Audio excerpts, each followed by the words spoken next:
Okay, we back. It's showtime, baby. Welcome back, everyone, to Zip It Up Pod. Another week where we get to chat about all things NASCAR, including our boys, Hendrick Motorsports, who had an up and down week. We're going to talk a lot about how this past weekend went. It is Motorsports Christmas has come to an end.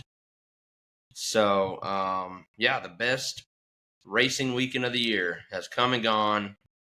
And boy, it flew by with, like I said, a lot of ups and a lot of downs. We're going to get into a bunch there. We're going to talk a lot about the Coke 600. We'll discuss the Prime broadcast today. We will talk about William Byron. He was dominant again. We're going to discuss the double that Kyle Larson attempted. We'll talk a little bit of Carson Hocevar later on. We will obviously take an in-depth look at how our Hendrick drivers did in the Coke 600 this past week. I'll give you an update on the current standings. We will also preview Nashville, which is coming up this week. And, of course, I got betting odds for you. I have predictions. I got restaurant recommendations. And I'll let you know the schedule for this upcoming weekend at the end of this episode. So it feels like we're going to cover a lot, and that's because we will. Before I go any further, though, I do want to say thank you again to the Checker Chat for joining our podcast last week and doing a collaboration episode with us. The same episode you heard on Zip It Up Pod last week was also heard on the Checker Chat. All their streaming accounts last weekend. That was just a lot of fun, just creating content with them, especially with it being probably the biggest weekend of the year in all of motorsports. So really enjoyed what we did last week. Yeah, it was a little lengthy, I'm sure, but if you could watch the entire broadcast on Prime, which was lengthy in itself, then I'm sure you were all right listening 2 hours of Zip It Up Pod and the Checker Chat. So, hopefully in the future we'll get to do that again with them. It was a lot of fun, and look forward to the next time we get to do that. In the meantime, continue to go listen to their content that they create and put out. Follow them on socials, and just this entire NASCAR space is really, I think, a lot of people that like to see each other do well and give great opinions to one another and share information with one another. And so they are a podcast that talks a bunch of NASCAR. And if you come listen to Zip It Up Pod, you're going to hear a lot of NASCAR talk, but we just put a Hendrick spin on it. So, slightly different. We have more of a focus towards one team and really like what we're doing here and love what they're doing over there. So we wish them well and hope to chat with them again soon. But now it's time to talk about that race that we previewed last week. The Coca-Cola 600 just happened this past week. And so we will have a lot to discuss about that. But first, the drink of the week is none other than a Michelob Ultra. I was planning on it being a milkshake from Steak and Shake. And so when we went out to dinner tonight, me and my family, we were just going to hit the drive-thru and bring the Frisco melt back home and put the milkshake in the fridge and save it for the podcast recording, right? But it was not to be. There were cones blocking off the parking lot of my Steak and Shake, and that was gut-wrenching. So we had to settle for Zaxby's and a Mick Ultra. So cheers, everyone, wherever you're at, whatever you're doing. If you're sipping on anything, hopefully it's water if you're in the vehicle. If you just finished mowing the lawn, hopefully it's a beer like I have. Or if it's 2:30 in the morning, it might be a milk craving. But whatever you got, cheers to you. Cheers to us. Cheers to racing. It was a fantastic weekend.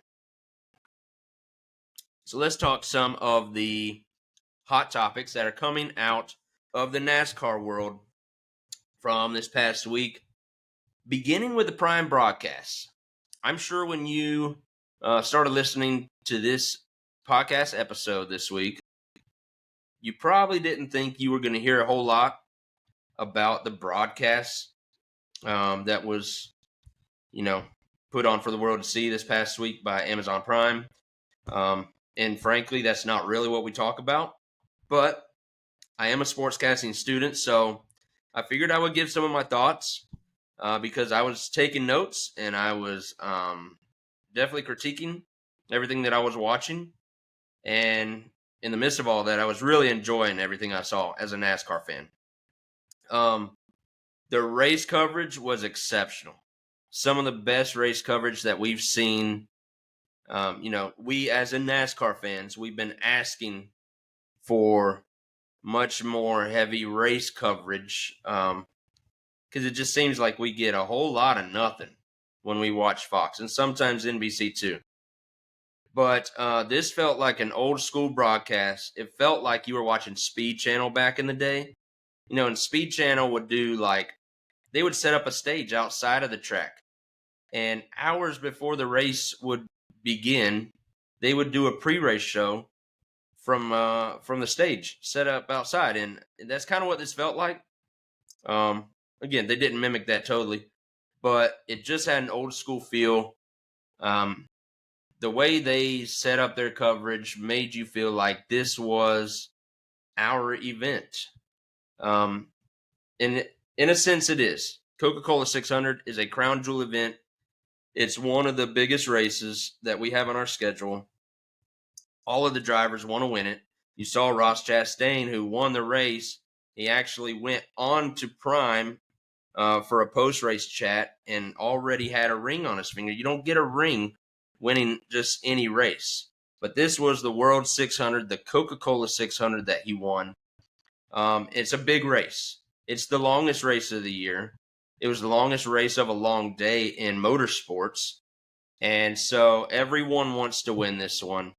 And I thought that Prime did a great job of making it feel like this was our crown jewel event. And now Prime, we're only going to have their coverage for 5 races. So one down, we only got 4 races left.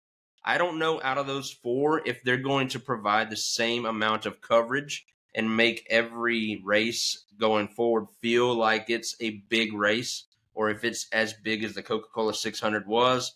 But this week, it was fantastic coverage. Felt like this is what we've waited all year to see and all year to watch them race for a checkered flag. So they came on air 1 hour before the race began.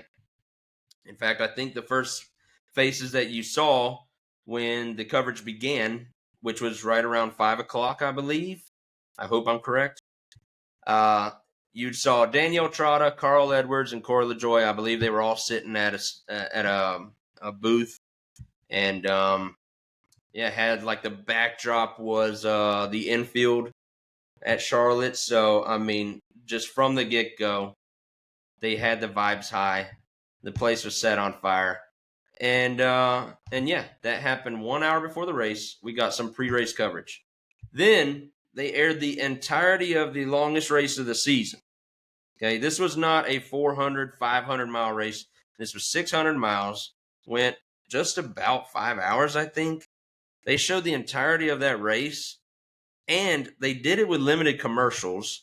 They showed all the important stuff, especially the end, as Chastain was getting closer to Byron and running him down. They told us that it was going to be like commercial free, or I can't remember the exact term that they used. That could have been it. But limited commercials maybe, but you saw a lot more racing. You saw a lot more of the battle for the lead because that Chastain running down Byron wasn't the only race we saw for the lead. We saw Larson and Byron battle for the lead early in the race. We saw Hamlin, Hocevar, and Byron battle for the lead for quite some time in the middle of the race. And all of that was covered extremely well. We didn't miss any of those battles for the lead. And that's something that Fox has messed up in the past. So that was great. I thought they covered pre-race, and I thought they covered during the race really well. But what I thought they really covered the best was the post-race coverage. And that's what we all want to see. I think the post-race coverage went well over an hour after the race had ended, they were still doing interviews. They still had guys at the booth. And they were inviting guests up to the set or up on stage to talk.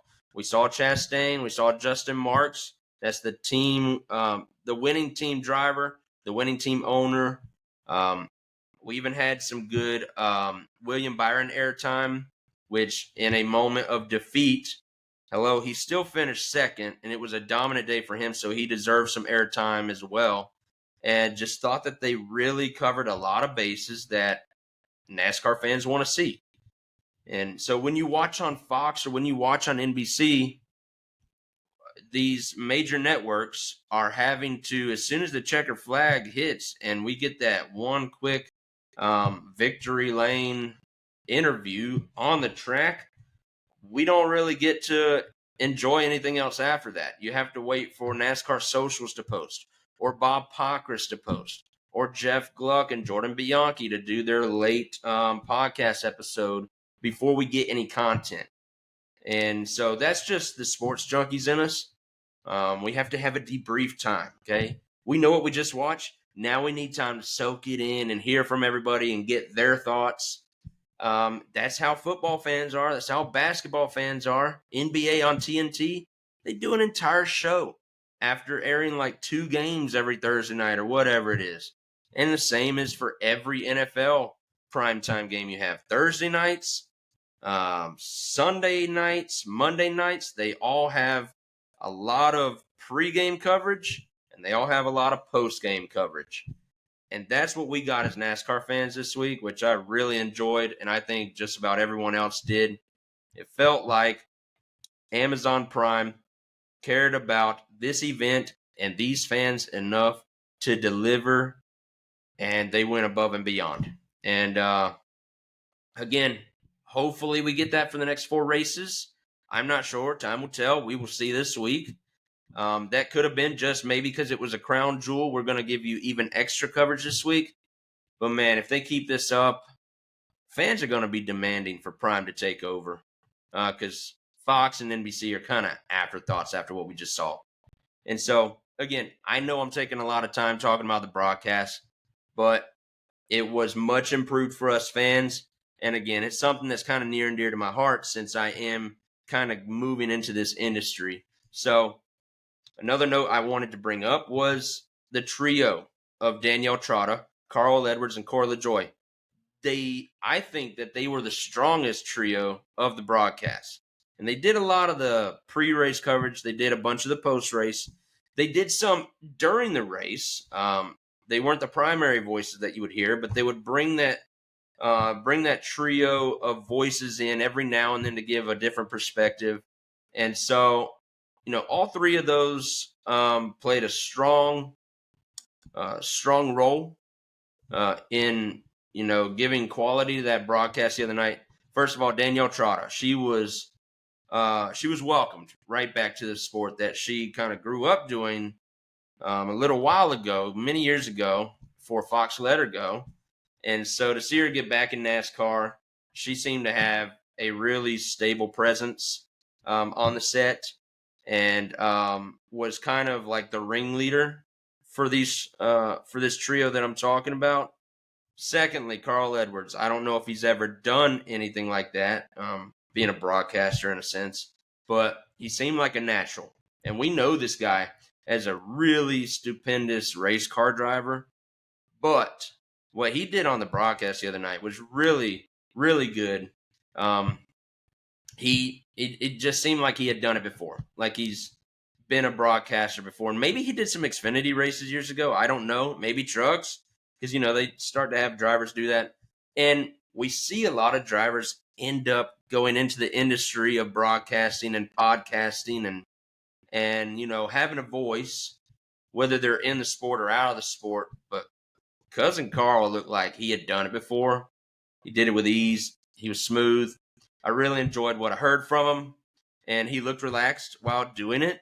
That's hard to say for someone that has stepped away from the sport like he has, and then this is kind of like his reintroduction back. And then lastly, Corey LaJoie. He's we know him as a comfortable podcaster, but I could see him being a fan favorite broadcasting personality eventually. And that's going to take some time to develop and grow like a fan base, but there are fan bases for broadcasters.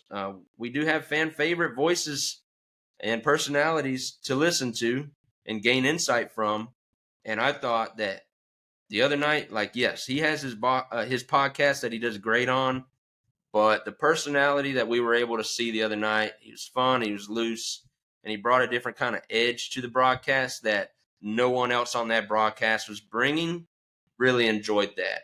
Kind of like the Clint Boyer role with Fox, but Corey obviously does it differently than Clint does. And again, I just enjoyed what he brought to the table that night, and so just thought that they should be commended. And then so the other trio, who we heard during the race, the Booth, and that was Adam Alexander, Steve Letarte, Dale Earnhardt Jr. I'm not going to go as far to say that they were better than NBC, but they still beat the crap out of Fox. If you compare the booths from each of those networks, I would take maybe NBC has a slight edge. Prime was pretty darn good. I don't have Fox anywhere near the levels of those other two, though. So the reason being, I wasn't thrilled by Dale Earnhardt Jr. and Steve Letarte. They didn't knock my socks off. They didn't wow me, but they played their roles really well. They make a strong team as a driver and crew chief combo.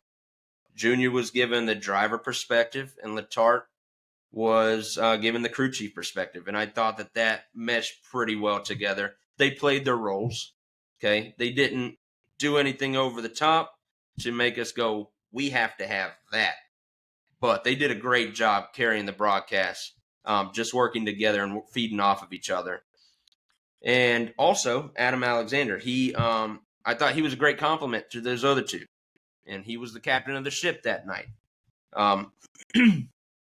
And so something I thought of during the race that I heard Jordan Bianchi bring up on the teardown earlier this week is that there was a point during the race when Adam Alexander kind of took a step back and he let his other two partners call the race, Junior and Letarte. And so I caught myself during the race going, wow. It was just kind of weird to only hear those two voices going back and forth. Adam Alexander, I don't know how long he went without saying a word, but you could tell his presence kind of left the booth, and Junior and Letarte just went back and forth, calling the race, giving their perspective. And it was the right time to do that. I felt like it was a part of the race. We were watching a battle. I think it was late when there was a battle for the lead, or at least Chastain was chasing down William Byron. And again, just having the wherewithal to know that these are the two guys that need to have the voice at this moment in the race. Alexander took a step back. And so, like, it felt like watching Rory win the Masters just last month. When Rory finished on 18, he made that putt and won the Masters. I don't think you heard any voices on that broadcast for like a 7-minute stretch. They just let the celebration just kind of overwhelm us on the TV. It's kind of how that felt watching the race on Sunday with only Junior and Letarte. Like, it just felt like those were the guys that should have been talking at that time. No one was trying to do something they shouldn't be doing, and they were just playing their role. They weren't taking away from the battle that's happening on the track. They're not focused on anything else going on for 25th, you know? So, yeah, I just thought that was really well done. Adam Alexander, he read the room really well. And so to hear Jordan Bianchi bring that up in his podcast this past week, kind of just like asserted that, or is that the word I'm looking for? Recertified, whatever word you want to put there. But yeah, that was a great moment in the race, and kind of what made that broadcast special the other night. So that's all I wanted to talk about on the Prime broadcast. I know I went pretty lengthy on that subject, but we will move on and start talking some racing now. So William Byron, he loses a heartbreaker again, and I say again because Darlington earlier this year looked like it could have been a perfect race. He was leading every lap, well over halfway through the race. That one got away from him. He didn't win Darlington. And so now the Coke 600, it wasn't going to be a perfect race, but he was dominant. And we saw him win the first 3 stages. He had the best car. And yes, there were some guys that can contend with him. But ultimately, he found a way to get that car back into the lead if he ever lost it. However, he did lose the lead in the final 10 laps, and that's what ultimately cost him the race because he ran out of time. That was a bad time to lose the lead. He did not have time to get back to Chastain and pass him. So it's just this season, he's now got a ton of laps led.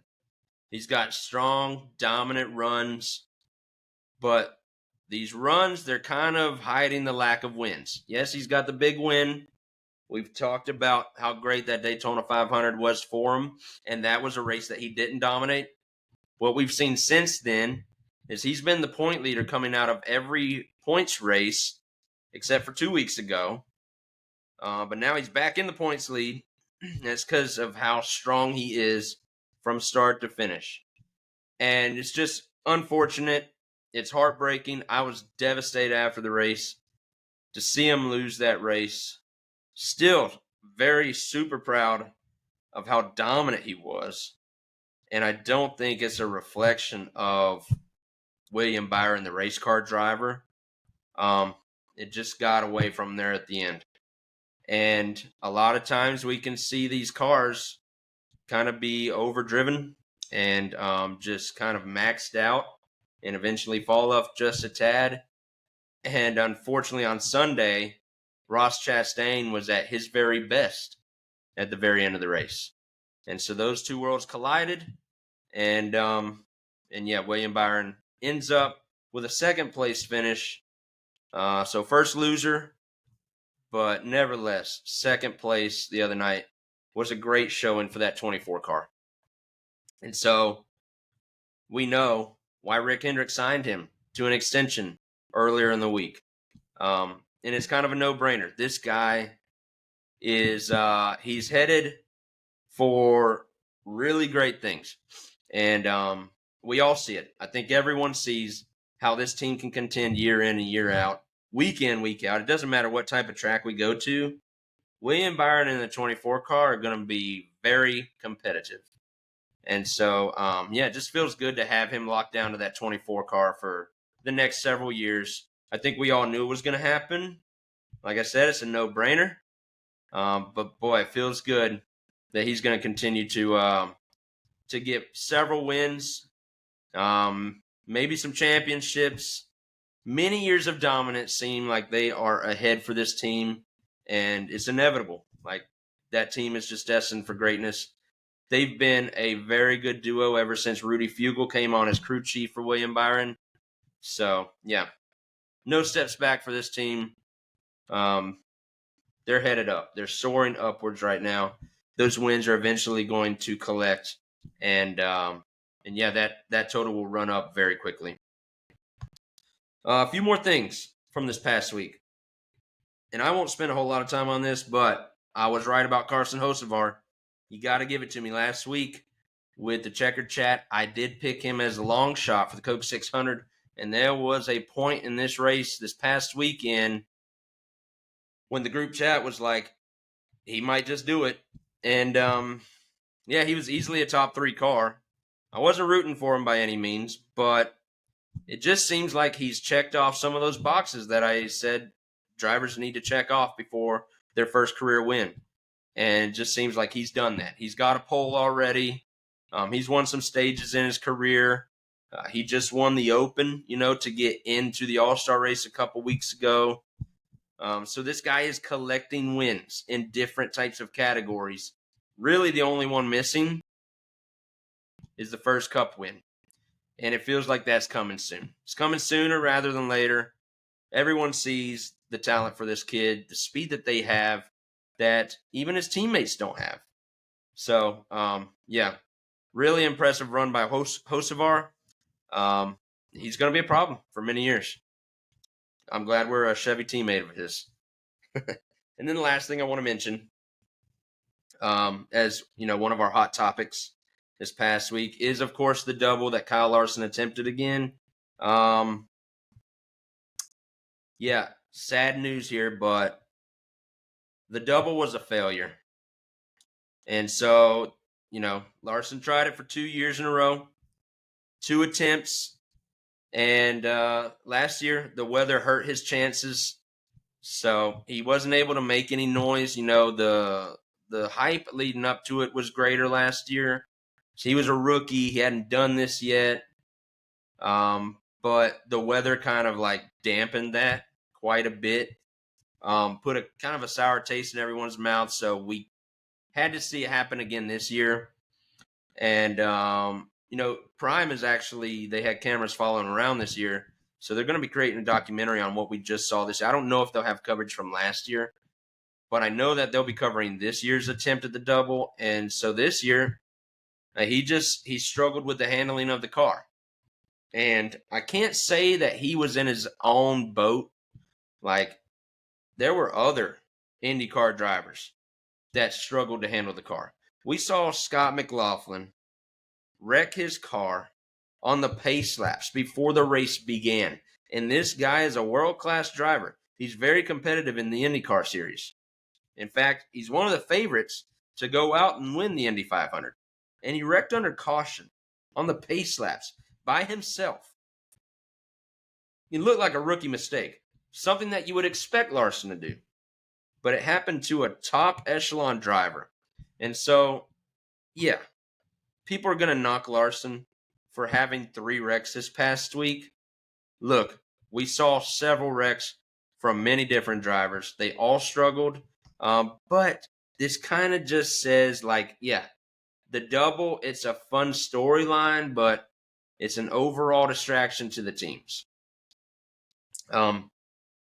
If he was more devoted and if he was, if he could commit more time to the IndyCar series, then he would be more competitive in the Indy 500. But the fact is, he's not. He's devoted to the Cup Series right now. He's devoted to his dirt stuff. We know his responsibilities that he has. And so when you try this one time a year thing, I don't think it's ever going to go good. The positive this past week would have been if he had completed all the laps, if he would have stayed on the lead lap and completed all the miles for both races, then that would have felt like a win. And in reality, for race car drivers, that's not a win. So I think we just kind of need to take a step back from the double. When he, at the level that these guys are at, whether you're in IndyCar or whether you're in NASCAR, the Cup Series, at those levels, you have to be fully devoted to your craft to be competitive. And so because he took time to go run the Indy 500, that took time away from his Coke 600 prep. So it kind of threw his chances away at a World 600 win. Because he was spending time here, he wasn't able to get the correct results here. And I'm sorry if you're listening on audio. I'm kind of using my hands right now. But the Indy 500 prep took away from his Coke 600 results pretty much. He kind of threw it away. And so, drivers and teams, they're just too good these days. They can take advantage of anything. And if they know that you're going to be a couple hundred miles away, losing seat time, losing practice time, these teams and drivers can take advantage very quickly. And, as soon as Larson got into his cup ride that night, he took the lead, then he wrecked. And it was kind of something caused on his own. And you could probably chalk it up to a bad day. It was a rough day at the office for Kyle Larson. He doesn't have many of those days. But he was a favorite for the Coke 600 for a reason, because that's the race that he should be fully devoted to winning. And so, yes, it's fun. The storyline is really enjoyable. I hope the documentary comes out great and we get to learn a lot more about Kyle Larson. I think we will continue to grow and appreciate how stellar of a driver he is. But did we really expect him to go out and win the Coke 600? I know a lot of times when you have the GOATs in front of you or the best of the best, you like to say it doesn't really matter what you put them in.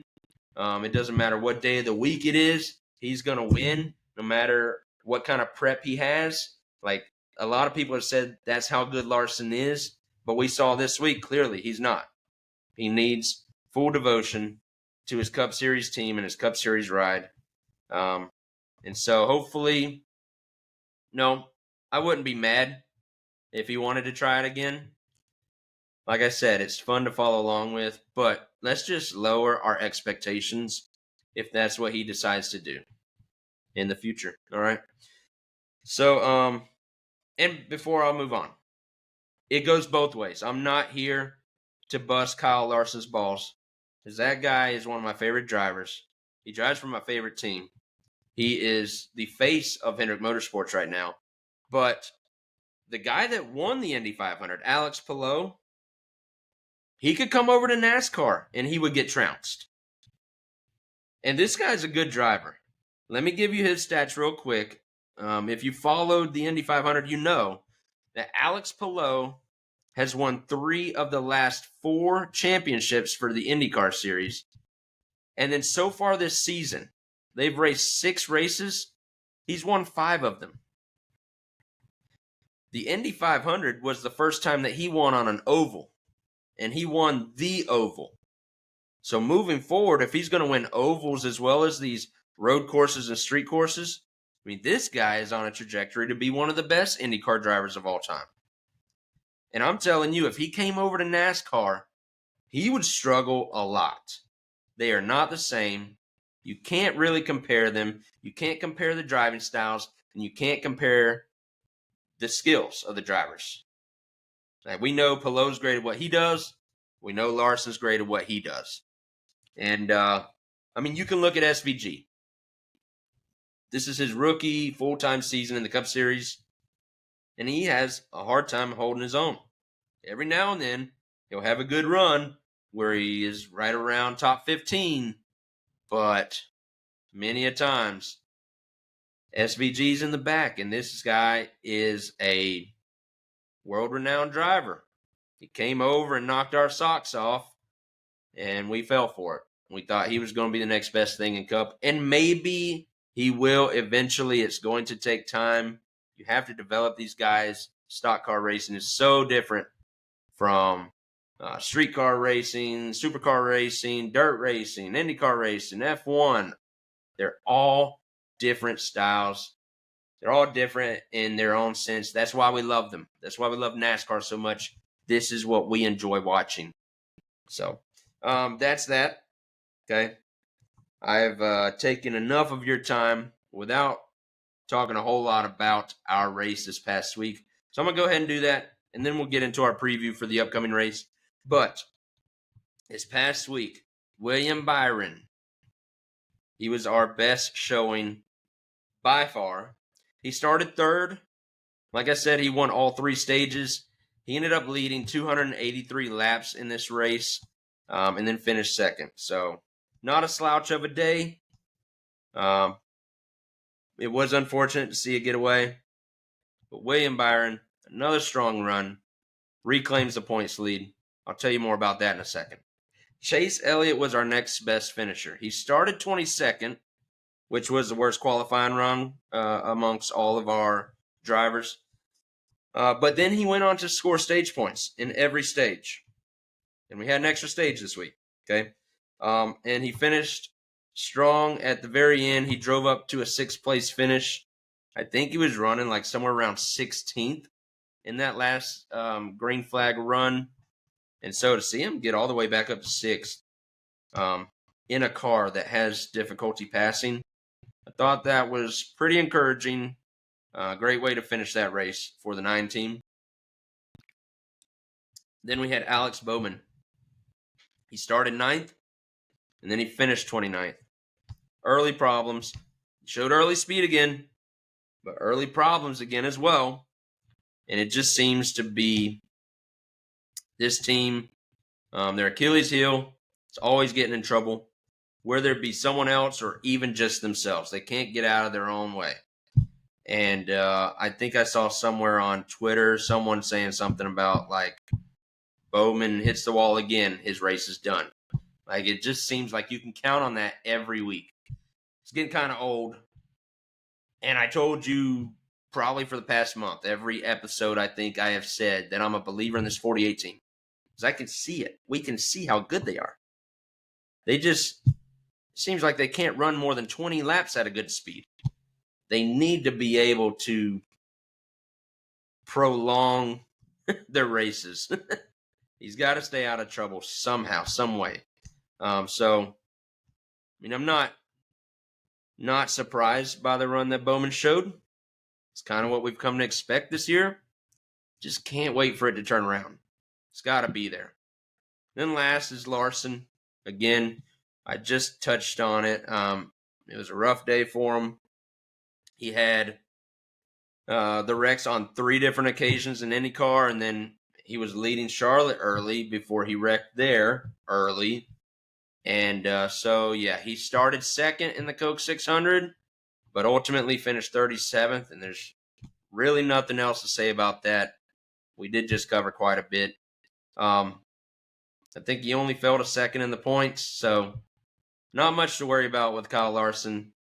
He'll get things kind of reset now that Indy's out of his way. And, he's got 3 wins right now. We're a third of the way through the season.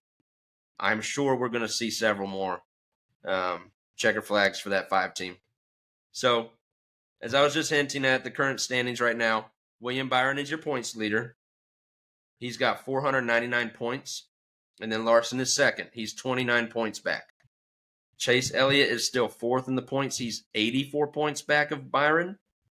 And then Alex Bowman is 10th in the points. He's minus 166. All right. So we're all 4 cars in the top 10 in points as we head to Nashville this week. Nashville is relatively new track for NASCAR. The Cup Series has only raced 4 times at Nashville Superspeedway. So keep that in mind as I go through some of these stats. We're going to preview each of our drivers. I'll give you a quick organization preview as well. But there's only been 4 races here to kind of give us an idea of what to expect this week. That's what these stats are going off of, is 4 starts for each of our drivers. So beginning with our organization as a whole, out of the 4 races, we have 2 wins. That's more than any other team. All right. We don't have a pole yet. We do have 6 top 5s, which is more than any other team. We have 8 top 10s, which is more than any other team. And we've led 334 laps at Nashville, which is more than any other team. All right. So first, we got Larson. In the 4 races at Nashville, he has never finished outside of the top 10. Now, he won the inaugural race at Nashville. And I'm sorry if you're watching the video recording of this, because I just scratched the corner of my eye. It looked really awkward. Boy, I need to kind of reset right here. So Larson has had 4 starts. He has he won the inaugural race. So he's got the 1 win. He's got 3 top 5s. Like I said, 4 top 10s. He's never finished outside the top 10. I hope we didn't just jinx him. He's led 264 laps here, and his average finish is 4.5, which is the best among all Cup drivers. Really strong track. for a really strong driver. Chase Elliott, in the 4 starts that he has at Nashville, he's got 1 win, 2 top 5s, and 2 top 10s. He's led 56 laps, and his average finish is 15.5. It's a decent track for Chase. William Byron has 4 starts here. No wins, no poles. He's got 1 top 5, 2 top 10s. He's only led 5 laps, and his average finish is 15.8.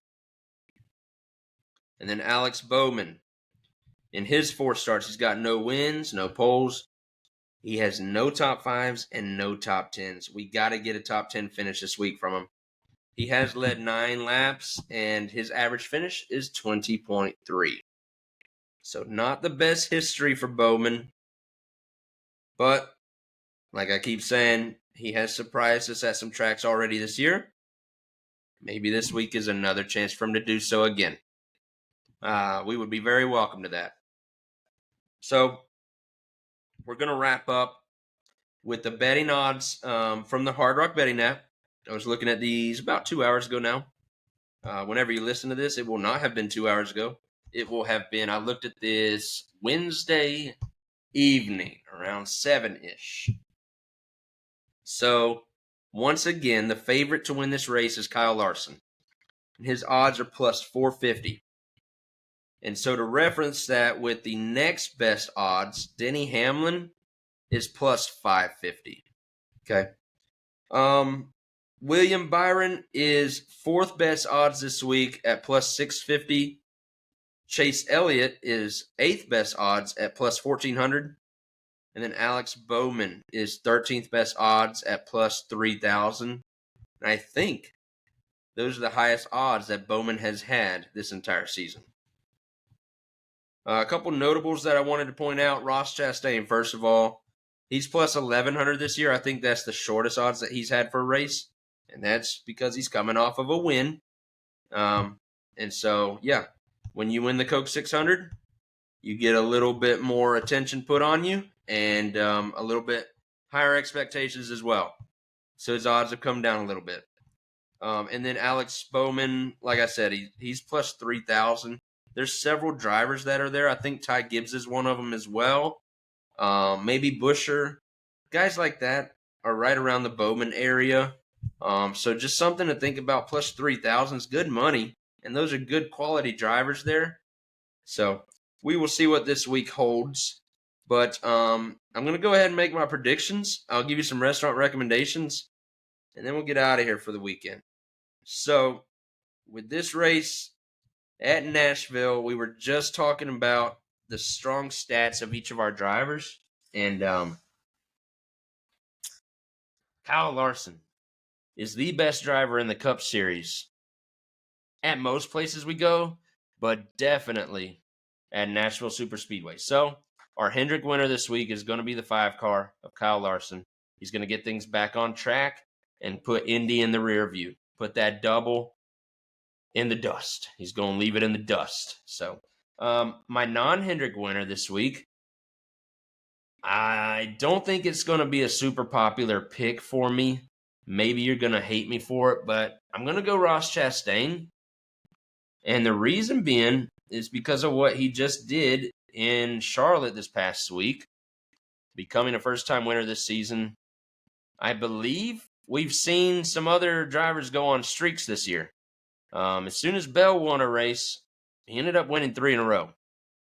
As soon as Denny won a race, he ended up winning the next race after that. And so now, Ross Chastain is one of those guys that could go on an absolute heater.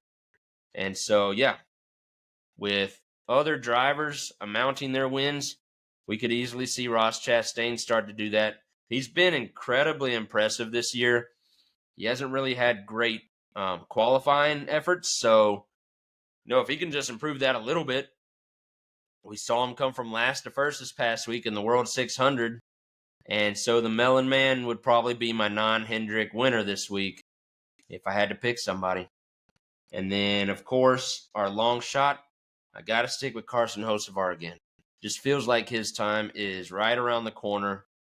Felt pretty good about that pick going into Charlotte. Not that I wanted to see it come to fruition, but it just seems inevitable. He's going to get that checker flag eventually. And it feels like he's going to do it before any of the other long shots right now. I don't feel as confident in putting money on any of those other guys. And I'm not super confident in putting money on Carson Hocevar every week.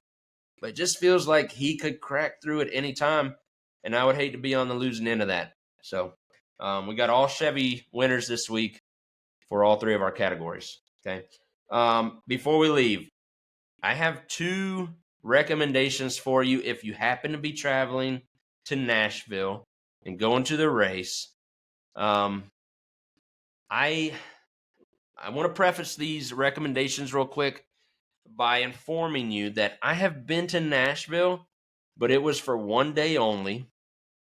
That day was loaded with concerts, so I didn't get to go to any bars or any restaurants in the area. That was well over a decade ago, maybe pushing 15 years ago.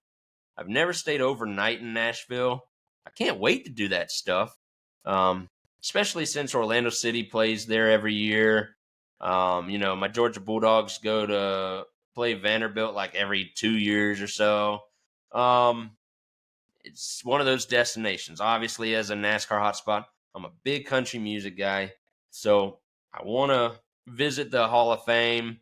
I got family in town. I got close friends in town that I would love to see. I need the time to go to Nashville, but haven't been yet. However, if I were going this weekend, there's 2 spots that I know I would go for sure. And they're not so much restaurants, they're more like bars. But the 2 places that you would for sure see me are, first of all, I would be at Barstool Nashville because I haven't been to one of the Barstool bars yet. And I just love everything that Barstool does. So I would hit that up as soon as I land. And then definitely would head up to Chiefs on Broadway. Eric Church's bar that he started, about a year ago now, maybe. So, yeah, you would find me at both of those places this weekend, maybe multiple times. I know I would for sure end up at some other spots, but those are the 2 that I want to recommend to you if you happen to be going. If you want to hit up those spots in honor of Zip It Up Pod, please snap a picture and send it my way. That'd be awesome. I'll share it on the socials if you happen to do that. But I won't be going to Nashville this week. I will be going to another bucket list destination. I'm going to be going to Vegas for the first time in my life with a couple buddies. And so I don't know how much of the race I'll be able to watch, but I know it's going to be a fun weekend. And when I come back next week, we will have a lot to discuss about this Nashville race that goes on. So your weekend schedule looks like this. The trucks race on Friday night at 8, and they will be on FS1. We do have Corey Day in that race, but he is going to be driving for Spire Motorsports that night. However, Xfinity is the following day, Saturday at 7:30 on the CW. Corey Day will be in that race in a Hendrick car. Okay, we do have an entry in that Xfinity race this week in Nashville. And then the Cup Series race is Sunday evening at 7 o'clock on Prime Video again. Hope it goes well. I know I will not be able to watch the entire broadcast, but I look forward to reading online and listening to the podcast, see what everybody else thinks of the second Prime race. But look, I hope we're talking about another Hendrick win next week when we come back and chat it up. I have a feeling that I'll have another guest on the episode next week that I'm looking forward to picking his brain and talking some racing with. In fact, I told him to be ready for this episode next week because I don't think I'll be able to watch the race. So he will be watching the race, and I'm going to invite him on to talk to us a little bit about that race. I'm not going to give away who it is yet, but I want to give you that teaser to stay tuned. Come back next week and give us another listen. And yeah, we will set sail on this weekend coming up. May is going to be ending, and it will be June the next time we talk, which is crazy. The year's flying by. But boy, there's so much more ahead too. If you think about it, we're only 1/3 of the season done. So we got a ways to go, a lot of racing to keep up with. And hope everyone has a safe and enjoyable weekend watching the Nashville race. And I'll see you next week.